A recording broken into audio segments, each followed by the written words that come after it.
Have we returned to the days of the robber barons?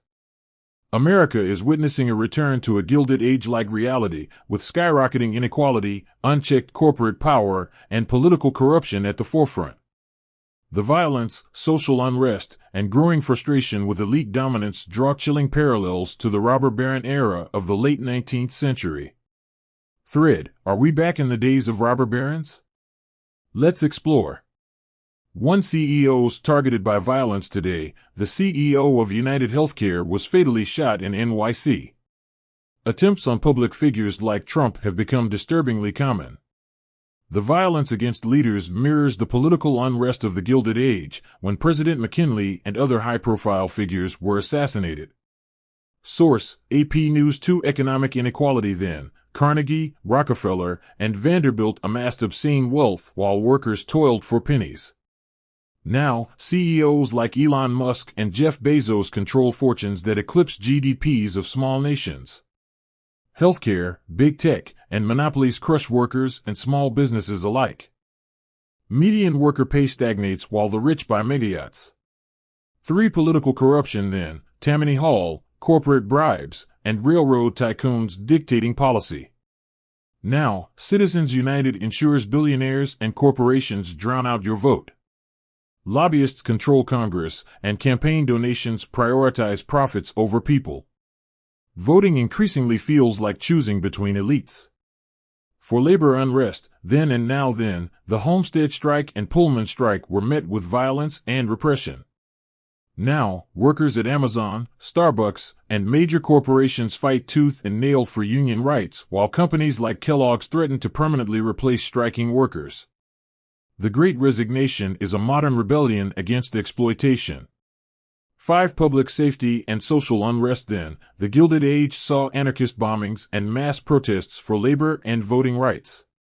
Now, January 6th shook the foundations of democracy. Political violence is on the rise, and societal divisions are exacerbated by misinformation and extremist ideologies. 6 Healthcare crisis as a symptom. Corporate greed is gutting healthcare. United Healthcare, embroiled in profit maximization scandals, epitomizes a system where health. Then, robber barons dominated railroads. Now, health insurers dominate life or death. Workers can't afford healthcare while CEOs make billions. 7 Calls to vote for the elite. From media to political campaigns, the elite ask us to vote for competence, often code for maintaining the status quo. The working class is blamed for not showing up at the polls, yet the system keeps delivering leaders who protect the 1%. 8 Tech titans. The new robber barons. Big tech's grip mirrors monopolistic practices of the past. Amazon exploits warehouse workers. Meta profits from division and misinformation.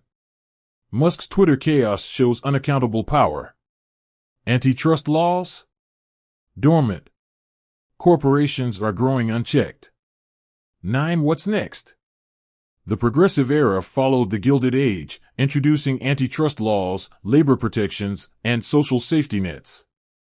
Will today's unrest spur reform, or are we stuck in the cycle of voting for the elite while they consolidate power? 10 The bigger question: have we traded one kind of robber baron for another? Instead of oil and steel, it's healthcare, tech, and finance. Instead of blatant corruption, it's legalized through lobbying. Do we vote for change, or just a different flavor of the status quo? Bible verse: Woe to those who make unjust laws, to those who issue oppressive decrees, to deprive the poor of their rights and withhold justice from the oppressed of my people. Isaiah 10 verses 1-2. Founding Father quote: Thomas Jefferson, the care of human life and happiness, and not their destruction, is the first and only legitimate object of good government.